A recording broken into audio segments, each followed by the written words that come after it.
Dr. Julie Pham, founder of CuriosityBased. We help people practice curiosity in the world, starting in the workplace, because that is where we spend most of our waking hours. Curiosity as a practice boils down to self-awareness, relationship building, and clear communication. So join us as we interview leaders to see how they use curiosity at work.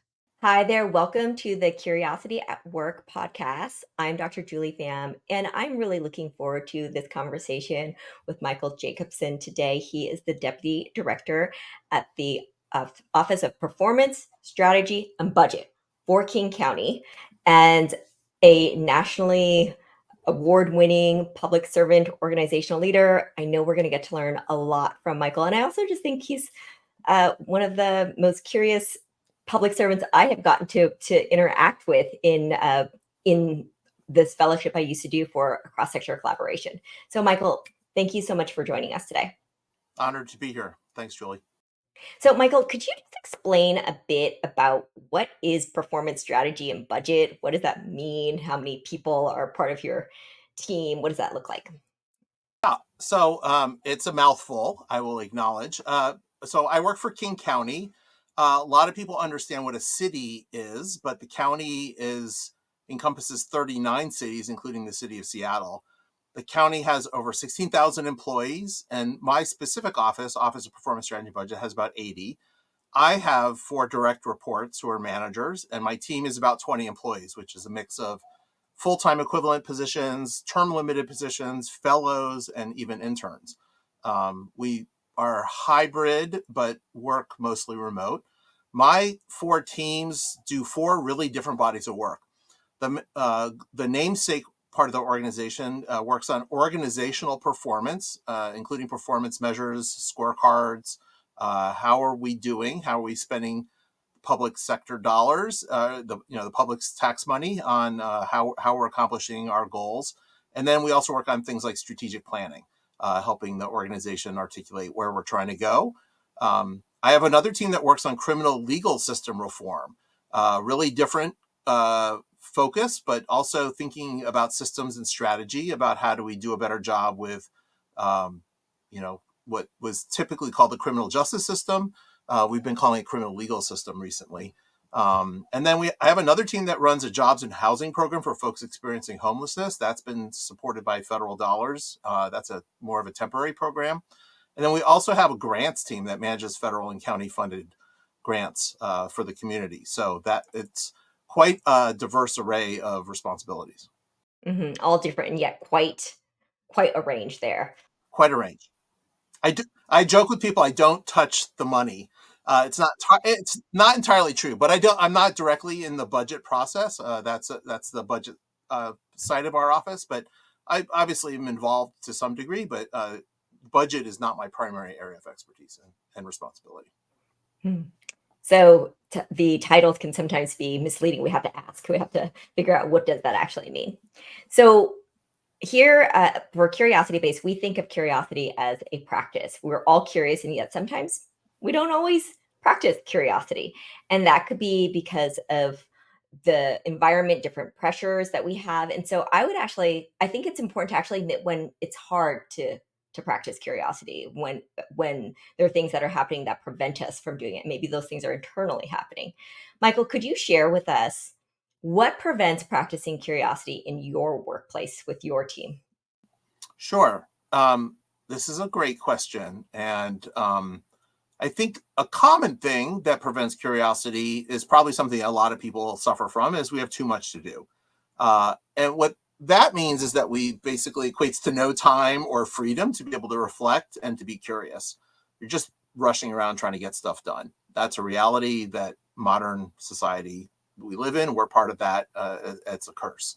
We have responses to that, including looking at trying to track our capacity and saying no to things. But sometimes things come through that we really are not really allowed to say no to. And so the plate stays overly full. I think something that may be true for anyone that works in an organization, but is especially true in a political organization. And we're not overtly political. There's an elected official that we work for. But in our situation, if the direction has already been kind of decided from above, it kind of closes down opportunities for curiosity. we're pretty near the top of the organization. I work for the director of my office. He reports directly to Dow Constantine, the county executive. So if there's some specific direction that's already been provided, then folks typically don't feel like they have the ability to question leadership direction too much, especially if it's come from an elected official, whether that's council member in terms of a proviso, or in terms of the elected official, like, hey, this is exactly what I had in mind. It's been done, challenging that direction has occurred, but I think most folks, even me, feel a little bit, constrained in that Michael, situation. I have a clarifying question for you because I think so people understand cities, they understand government, but counties, when you have elected officials with counties, because is there more or less pressure than say if you're working for the city government? Ooh, I don't know. There is pressure. I'll say, there's still constituents, and they write in. There's still the Seattle Times looking for a breaking story, so there's still definitely pressure. In King County, we have 39 cities, so any one of those mayors could call the county executive and have an issue. There's many constituents. I sometimes describe us as a little bit more on the wholesale side, versus the retail side. And so what I mean by that, I'll use a somewhat icky example, but it's something that people will relate to. So if you live in the city of Seattle, you get your water bill every month. Every time you flush the toilet, you are paying to have that water be taken care of. And on your water bill in the city of Seattle says something like 69% of the water bill goes to King County for treatment. So you're actually paying the city basically to convey the water or the wastewater to the county. But most of the cost is in the treatment of that water, and that's a county function. So most people don't interact with the county directly in that regard. There's other services like that. So if you think about Metro, I've been on the Metro bus and the Metro bus is running late and someone says, I'm going to call the mayor. I'm like, don't call the mayor. The mayor doesn't run Metro. So, we're running Metro for the region, but there are specific bus routes in specific cities. And so you tend to associate those with the city. So we run, we operate the jail. If you are arrested in the city of Seattle, you don't go to the city of Seattle jail. You go to a King County jail. So again, it's more of, I think it tend to think of it as a little bit more of a wholesale kind of issue. So there is pressure for sure. It's a slightly different pressure, and we're all professionals. So there's internal pressure, right? Like we're all wanting to do a good job and take our jobs really seriously. So I think that's as much a pressure as anything, but we definitely get constituent input and feedback for sure. So that's actually interesting. I hadn't thought about how, if, especially when you're in the city of Seattle, within the city limits, it's just, oh, I think it's the city's responsibility. Does that actually give you a little bit of a cushion? Because it's just, well, there's less scrutiny because they don't know. There's just this confusion. And or yeah, is there any of that where Could be a cushion. It could be like, I work with our customer service folks. Probably 50-60% of the calls they get are not for King County services. So if someone's calling in about Social Security, that's a federal function, or they're calling in about the light or the stoplight that's broken.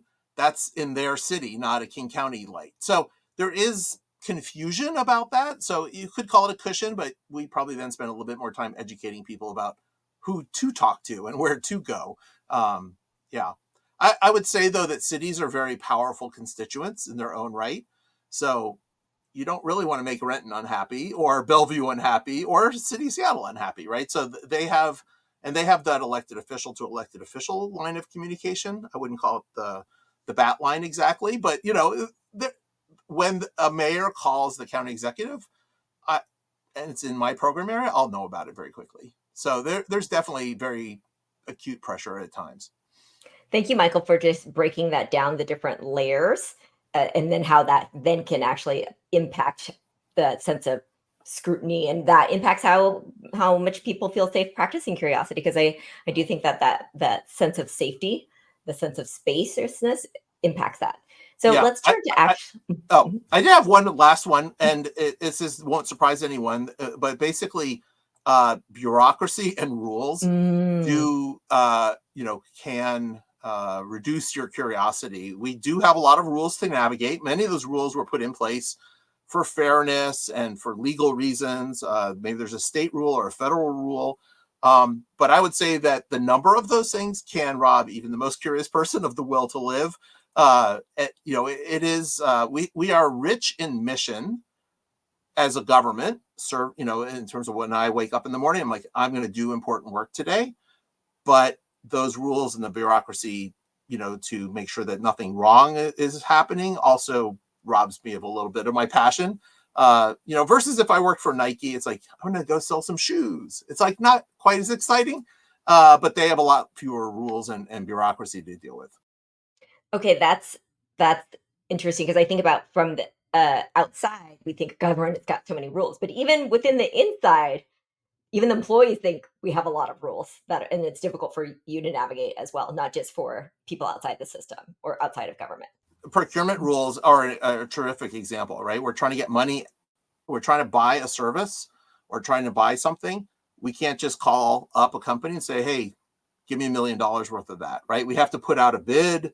There's lots of rules. There's timelines. If you get your bid in at 5:01 as opposed to 5 o'clock, we don't take your bid. So there's many rules that organizations and people have to deal with, but we also have to abide by those same rules internally. Thank you for just sharing some of the psyche of public servants within the bureaucracy too. So then, when we think about the practice of curiosity, if you could share a specific example of story of what you do with your team to foster curiosity, that could be around self-awareness, relationship building, clear communication, or just anything that, especially when there's you've got very different functions, workforce and the criminal legal system, that's very different. So how do you do that? We are, I think, on a path towards trying to build a more relational culture. This is something we get feedback from when we have our employee survey. People want to be more connected to each other. It's when we look at our equity work, it comes through loud and clear. I'll give a specific example of something that happened to me that had sort of unanticipated positive consequences. I did have this in mind to make greater connection, but I was surprised at how impactful it was. At one time, I belonged to this large team that was responsible for improving equity across the county. It's called the Interbranch Equity Team, or IBT, and we love our acronyms. And there were people from every department and every agency at the table, maybe 30 people or so all together. And we met monthly, and sometimes we get into these discussions that were kind of heated, of course, because it was around equity issues. And I realized that some of the people that even I tended to agree with, I didn't actually know that well. So we'd come together to discuss, we'd break into factions, we'd have our discussion, and we kind of go our separate ways. We come back together the next month. So I had made a decision at one point that I would have lunch with one person a month to get to know them better. And didn't need anything from them. I wasn't trying to make any deals. I just wanted to literally get to understand them as people, where they were coming from, understand the situations that they were in at work, kind of what their motivations were, and vice versa, right? Share some of why I was speaking up when I did and why I wasn't when I wasn't. And I have to say, it was the best thing I may have ever done. One person had their son at lunch one day, and so he brought his son, and the three of us had lunch, and we were talking about parenting, and his son got to see some of the discussions about what was going on at the county and some of these interesting challenges. Another person felt honored that someone with my title was taking time to get to know them, but I was humbled that they took time from their busy calendar to hang out with me. So I eventually, what that resulted in was that I got some very interesting personal insights about each person. They saw me as a more human and less titled, person, and that many of those connections have lasted for years, all over lunch. I can still give any one of those people a call and say, hey, what's going on? I've got this issue, or can you help me with something? And there's just immediate, I got your back. So I don't know if I thought about it as a curiosity motivated thing, but it was just to connect with someone. And, we work in a large organization, people get things done, and having that connection with people became really important. And sometimes it doesn't have to be, I'm going to be curious, and this is the thing. It's just, oh, in reflection, you learned a lot, and they also appreciated that you took the effort and the time. And Michael, what you said about the with your job title and how people felt honored, it's kind of reminding me of when I can't remember if it was with your team or I know it was with a King County group. People were talking about the hierarchy and how even where you get off at what elevator, what floor you get off on will suggest who you are, where you are in the organization, and that hierarchy is really felt in a in government. It is, I think, and there are efforts to flatten it every once in a Mhm. while, but there's, these seniority types of hierarchies, there's title hierarchies, there's decision making, who gets to spend budget or who doesn't. There's lots of those that are threaded throughout our organization. I do think we have title oriented hierarchy. So, Mhm. me being a deputy director, it's not something that in some meetings we have to be explicit and say leave your titles at the door. Mhm. Mhm. That's how Mhm. important hierarchy is in our culture, right? Like, leave your title. It doesn't matter what your title is. I went to a training. We didn't introduce ourselves based on our jobs, and we had an amazing array of people in there. And only afterward, I'd run into someone and be like, "Oh, that's cool. You do that. That's so interesting." But like, we got to know each other better as people in that training. But yeah, hierarchy it can be effective for getting things done, but it can be a hindrance too to connecting as a person. And just with anything, there's good and bad, and there's the pros and cons, the advantages and the disadvantages. And I appreciate how you listed different kinds of hierarchy and how in this context that title orientation can be the one that people lean on. I know that the cross-sectional collaboration fellowship that you were participated in, the following cohort, I remember accidentally just not putting people's titles on their name tags. And it was so useful because all these interesting assumptions came up about what people did when they didn't have their titles as well. And so it is when you decide, hey, we're literally not going to put it on and we're literally not going to talk about it, how that can actually uh, affect people's inquiry in the conversation. I think it can infect you too, though, right? I think I remember maybe even in that session we worked on together. I remember bringing some degree of entitlement with me because of the usual deference given to me because of my title. Okay, I'm also a white guy. I get the whole privilege thing. I'm understand that as well, but like, that magnifies the title hierarchy, right? That, that what's expected, and it also, challenges me as a as a manager, as a leader. I I was an individual contributor, right? Like, at one point, wait, you need me to do that because I now have this title? I'm like, I just want to share my opinion. Well, no, you can't share your opinion because now sharing your opinion comes with this title behind it. And now it has impact and meaning beyond you, Michael, the individual, right? So there's a little bit like living in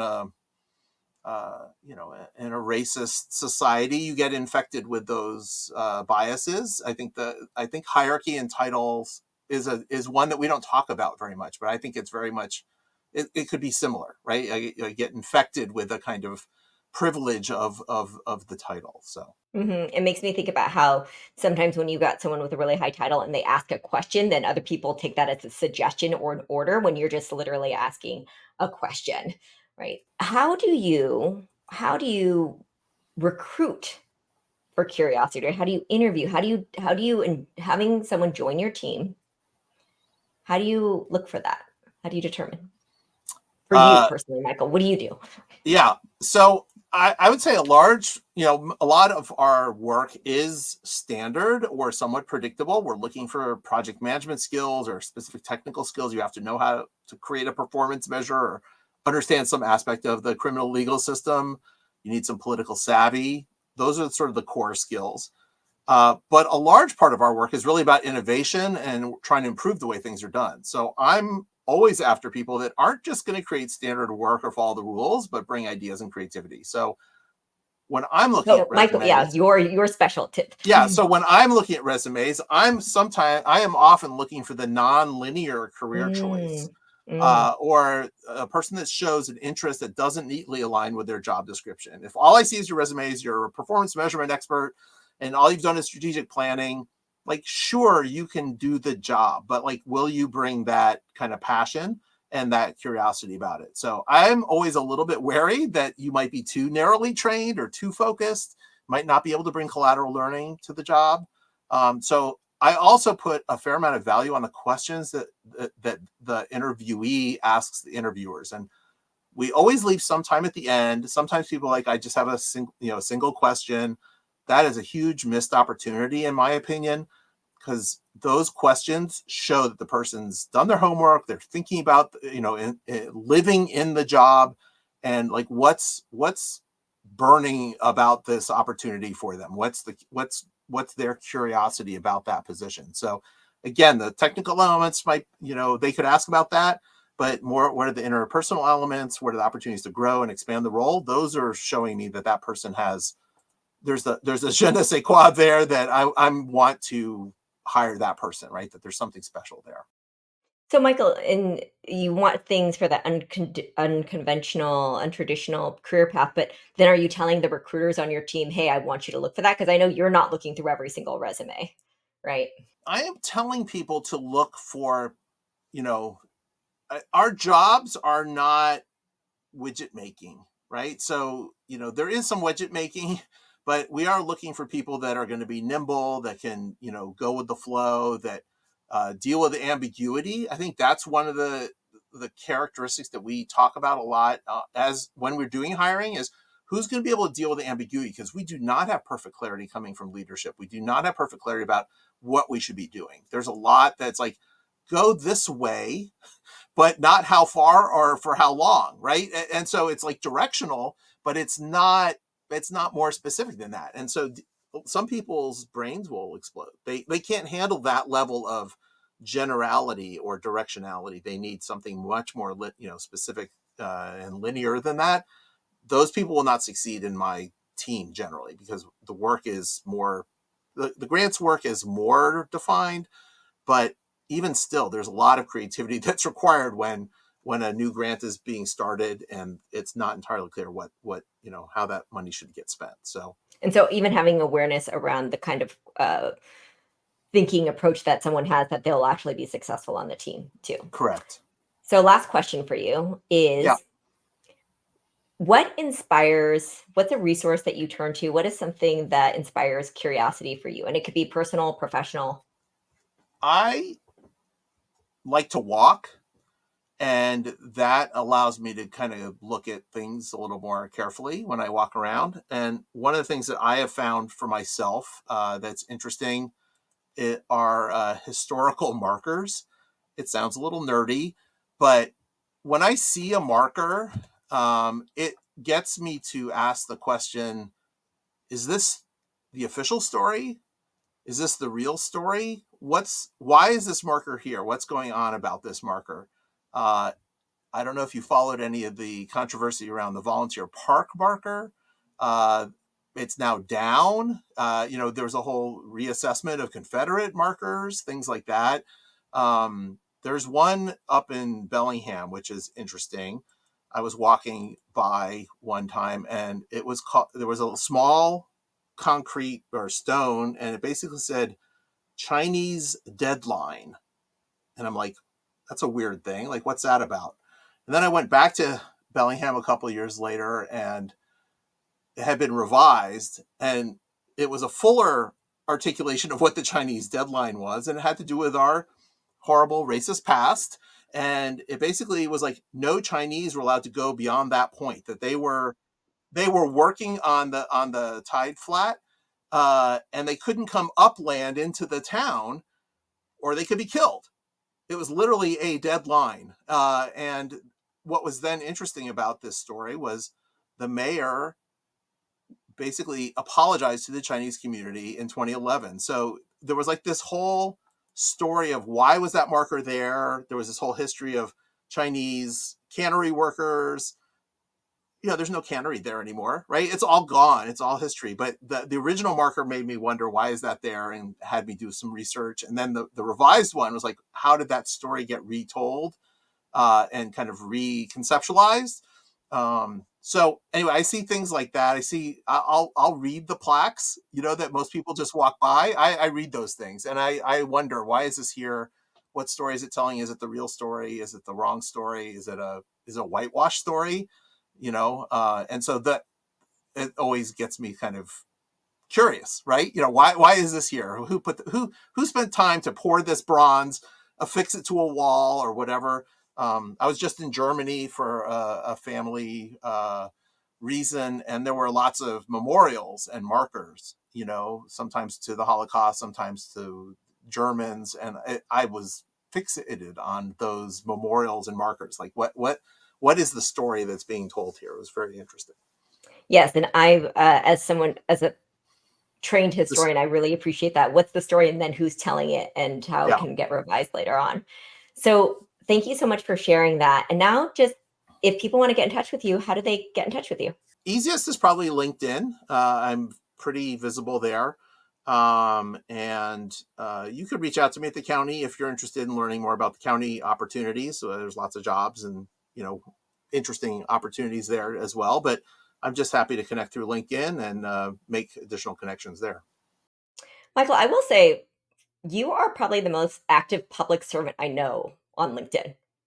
So a lot of times public servants, people who work in government, they're just not active on LinkedIn. So as you said that, I was just, yeah, you are quite active.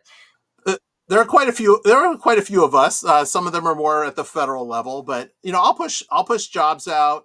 I'll talk about work that my team is doing. I'll talk about if there's an interesting press release that people should know about. Yeah, I'm happy to share that information. I think people have a weird perception of public sector and of public sector employees, and so I just want to normalize that. We're just people too, and we're really committed to our jobs, and we want to do a good job. And more knowledge, more awareness is good. Yes, and I always appreciate your posts because I do find them really educational. Thank So you. with that, Michael, thank you so much for joining us today. Thank you, listeners, and remember to practice curiosity at work. Thanks, Julie.